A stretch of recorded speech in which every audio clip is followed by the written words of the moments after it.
And I'm Tandy, joined by Ross Merriam, and we got a top 8. Say hi, Ross. Sorry, I forgot to say hi, Ross. Hi, Ross. Okay. All right. Tell us, who are the top 8 players and what are they playing? Well, we have some incredible matchups here in the top 8 because I can tell you that 6 of our players top 8'd yesterday as part of teams. And we got a couple teammates from yesterday facing off in the quarterfinals today, starting with our 1v8 matchup. That's Jacob Fumich on Rakdos Scam against Don Delosier on Domain Rhinos. Those players teamed together yesterday to make the semifinals before bowing out, so we'll see which one of them can repeat and make the semifinals again today. Also on backup coverage, we have our 2-seed Evan Heritage on Yawgmoth against our 7-seed Cameron Lance on Domain Rhinos. Cameron made the quarterfinals yesterday and is trying to do a little bit better today to punch their ticket into the Invitational come November. And then our other backup match is Brandon Carpenter on Yawgmoth against Josh Engel on Creativity. This is also another pair of teammates. They actually won yesterday, and both of them back in the top 8 today. Going to see which one of them can keep this run going and maybe go back-to-back. And honestly, the craziest thing about this top 8, their teammate, Zine Bruni, is our main feature match. All 3 of them vying to go back-to-back in our first event in 2024. That's pretty wild. We have 6 repeaters from yesterday's top 8. Obviously, top 8 in a team event's more like top 24. But the fact that the winning team, all 3 members, are in the top 8 of today's Modern event, even though yesterday they were playing Standard, Modern, Pioneer. Yes. Engel was in the Modern seat yesterday playing Creativity, running it back today. Carpenter was playing Amalia in Pioneer, playing Yawgmoth in Modern, so very similar decks. Yes. Bruni played Azorius Control yesterday and is on Merfolk today. Completely different decks, showing mastery of both of them. So we're going to start with him. He is going to be our 4 seed against Chris Hafner, the 5 seed on Rakdos Scam. So if you were paying attention there, you know our top 8 is 2 Scam decks, 2 Yawgmoth decks, and 2 Domain Rhinos, along with singleton copies of Creativity and Merfolk. So very representative top 8, a lot of the top decks up there. But Merfolk really the most out of left field deck, and that's why we're starting with it in our quarterfinals. Yeah, I mean, we've watched Zine Bruni multiple times today on Merfolk and played very well and has made it into the top 8 in the 4 seed. So we'll be on the play against Chris Hafner playing Rakdos Scam. This is our main feature for the top 8, and the players are ready. So let's head on down to the feature match area and watch our first quarterfinal match. Got Hafner on your left, Bruni on your right. They're the ones on the back end there. And we're underway. Hafner will be on the play. Turn 1, Island, common play. Ether Vial. Pretty scary if you're a Scam player. That Ether Vial represents a lot of potential mana. Yeah, it can be a very powerful one, and obviously one of the most important cards in the deck, but against Griefs and a lot of discards, sometimes Vial can be a liability. But Hafner, no Grief Scam on turn 1, instead goes for our Rogavan, so this Vial should be quite effective. All right, Ether Vial goes up to 1. I see a second Vial in hand and a couple of islands, so not the greatest hand in the world for Bruni. We're going to go back to Hafner. Rogavan as the turn 1 play. If this connects, this could be trouble, but perhaps a flash threat or a 1-drop is threatening off this Ether Vial. There's a lot of flash threats in this build of Merfolk for Bruni. Has 3 copies of Merfolk Trickster, 4 copies of Vidalian Hexcatcher, and once he gets a 3rd mana, has 4 copies of Tishana's Tidebinder. All right, before attacks, here's Pitch Grief and Croxa going to exile. And we are going to take a look at Zine Bruni's hand. And this is basically just checking to see if the coast is clear before we declare attack with Rogavan, forcing Bruni to put the shields down.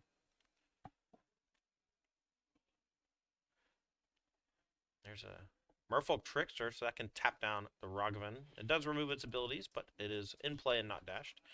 And Grief resolves. Hand is Ether Vial, Island, Tishana's Tidebinder, and the Hexcatcher. And we're going to take that Hexcatcher away. Yeah, and now with a not dead after all, can take the Tishana's Tidebinder and leave Bruni on just a 2/2. Brutal stuff. Ether Vial against discard. Oftentimes you flood out, but we'll see if Bruni can come back from this brutal start from Hafner. Yeah.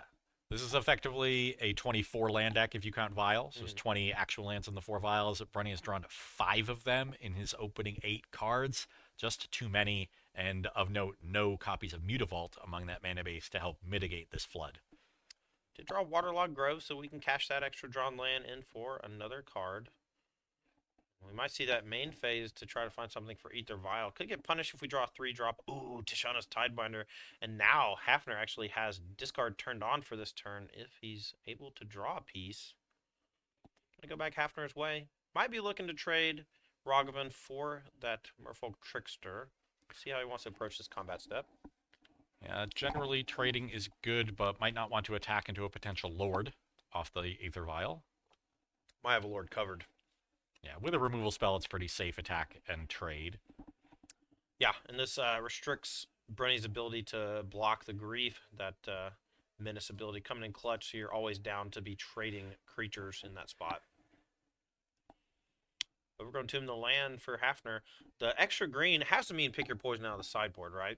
Yeah, very common thing for these decks to be doing, and there are 3 copies in the sideboard for Hafner. Tidebinder, the pickup for Brunny from last turn. Can't play that this turn. We'll see if he wants to jam it in, but it can't block either of these threats. Hafner going to dash second Ragavan. That can trade. This is an alternate cost dash, not an activated ability, so Tidebinder doesn't affect it. I believe Hafner's last card is Fatal Push, so it's going to be tough sledding for Brunny. Might want to trade with this Ragavan, otherwise Hafner might just run away with the game, but then you're still facing down 7 unblockable power. Yeah, I don't think there's any coming back in this first game for Zine Brunny, so going to be back against the wall here in the quarterfinals. He needs to win 2 games in order to keep his hopes of going back-to-back alive. I heard that Grief plus Not Dead After All is pretty good. Yeah, especially against an opponent with very few spells to begin with. Comes Vial, activates X equals 3. We're going to place that Tidebinder into play. No targets for the triggered effect of Tidebinder, and then we're going to move to blocks. Ragavan is going to be the trade. Yeah, can't block either of the other 2 due to Shadow and Menace on Dothy Voidwalker and Grief, respectively. All right, 7 damage. Brunny down to 9. Tidebinder is going to get exiled. Get a Void counter on that. Void counter. Brunny on top of the dice, I like it. Mutavault's the pickup. Not going to be enough here, I don't think, because it still can't block either creature. And these basic lands look really nice, but Brunny has drawn too many of them. Packs it in.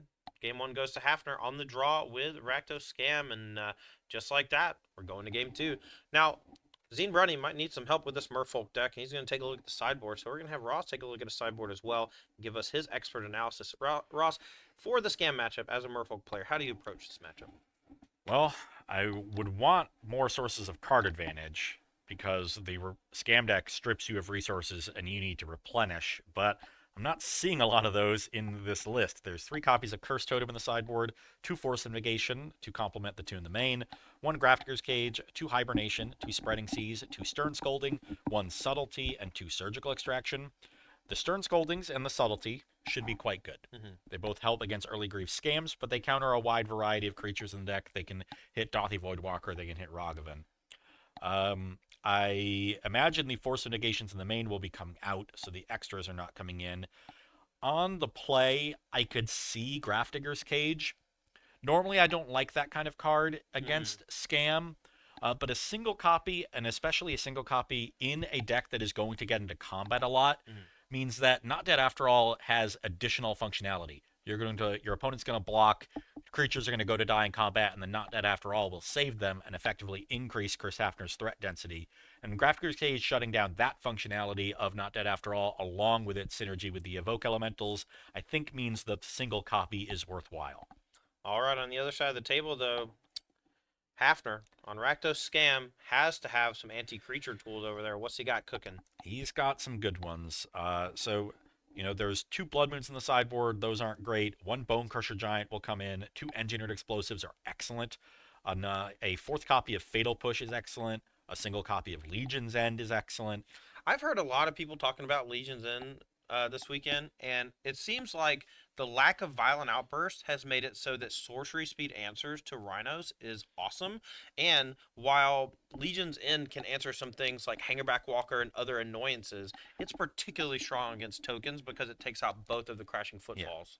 but it is also quite strong against Merfolk, which thrives on redundancy. It's Right. all four of creatures, and they want to just spew onto the battlefield And they're all quickly. ones and twos with a few Yes, threes peppered in there. exactly. The rest of the sideboard, not that exciting. There's three Any Leyline of the Kolaghan's Void, commands? one Magus of the Moon, three Pick Your Poison, and one Shieldred the Apocalypse.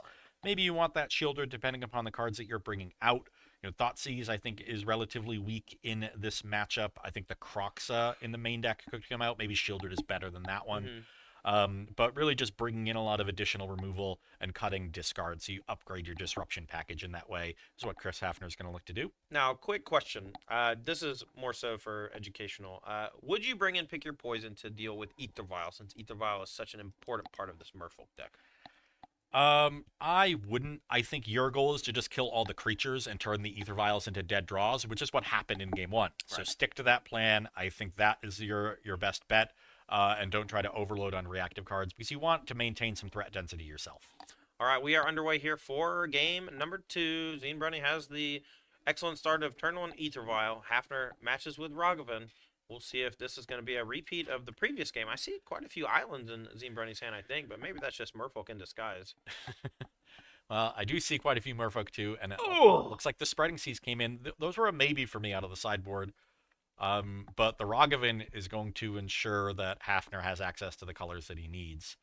Well, assuming it connects here, it might get thrown under a 1-1. Assuming Hafner doesn't have any removal spell for it, and he does not. Okay. So, treasure incoming. With the treasure and the spreading seas, we can cast that Master of the Pearl Trident. This is the classic Rogovan beating you with your own stick. Yeah, let's Is Hafner willing to cash in the treasure for a free Grizzly Bear? It's a 2-2, of course. Let's do it. Yes. Love it. Okay. Gonna go back Brunny's way. Notably hitting Master of the Pearl Trident much better than hitting Lord of Atlantis. Lord of Atlantis pumps all Merfolk can play.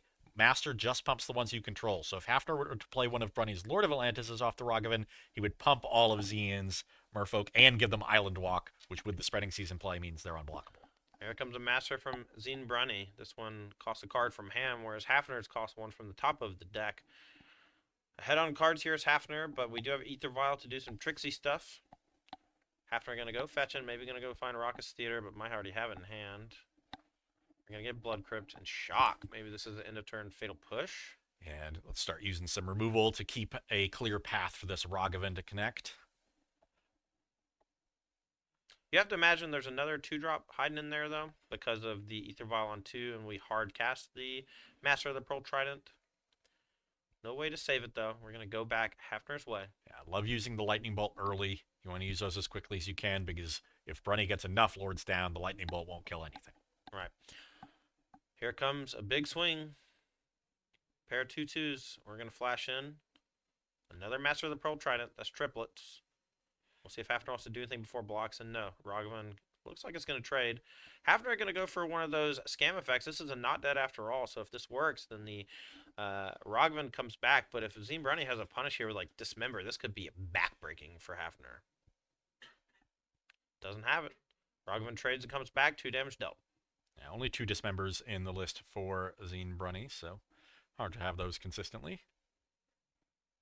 Here's the Raucous Theater as the land for turn. We're going to look at the top, surveil it into the graveyard. Some Blackcleave Cliffs. We're going to pass back. Yeah, and here's why I was kind of skeptical of Spreading Seas. It's not going to lock out Hafner from his colors. The mana bases in Modern are too good. There's so many dual lands. And it just takes a lot of tempo to cast. Doesn't have a huge impact on the game.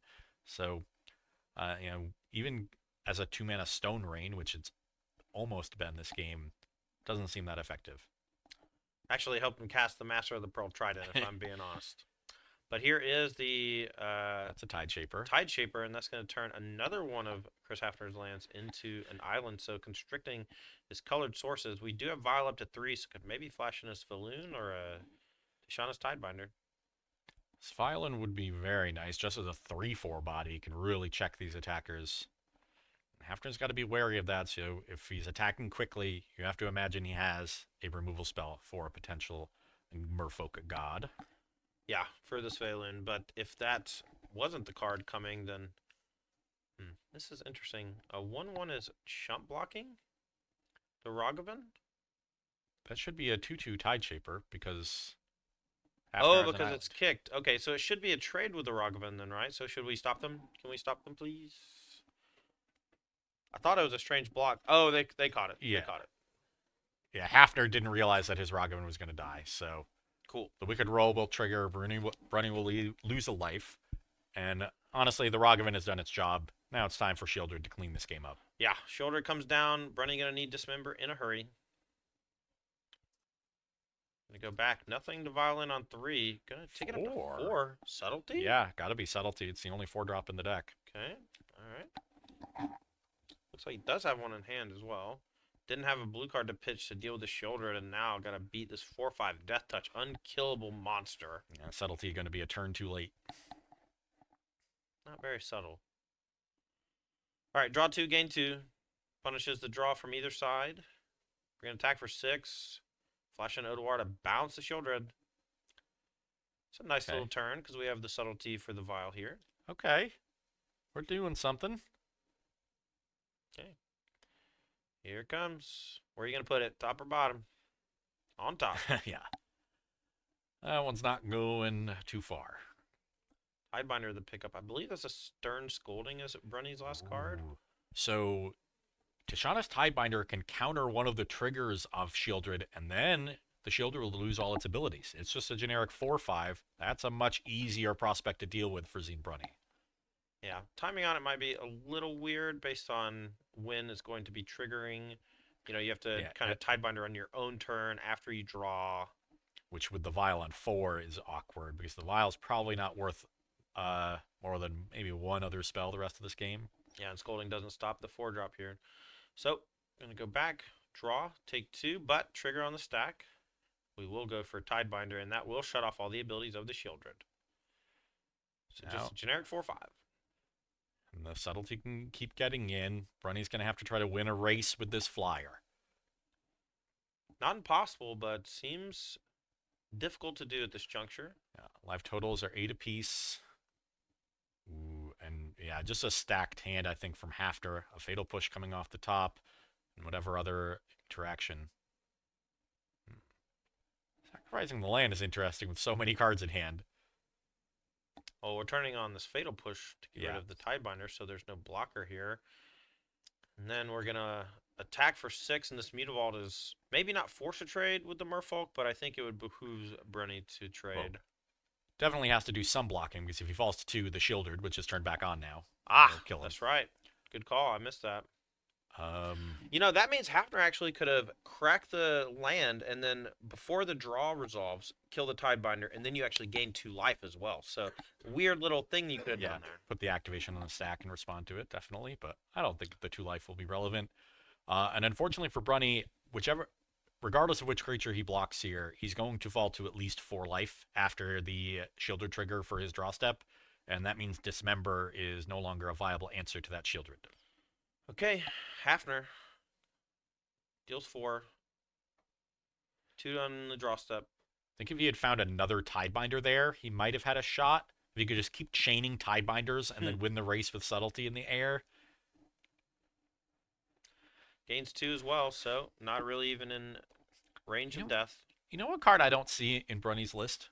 I hadn't even noticed it all day, and we've seen him play a few times. Silvergill Adept. Why would you play Silvergill Adept? It's tough. You gotta draw some cards. It stinks. You need to draw cards. It's bad. It's bad. Rakdos Scam wins. Hafner punches the ticket to the top 4, guaranteeing at least $500 in prize money. So congrats to Hafner, and condolences to Zine. Couldn't make it a back skis, but 2 of his teammates still in the running for it. Yeah, a trophy and a top 8, still an excellent weekend for him. I'm sure he will not be disappointed, but yes, his run ends here, and he becomes the first member of this team to actually be eliminated from a tournament this weekend.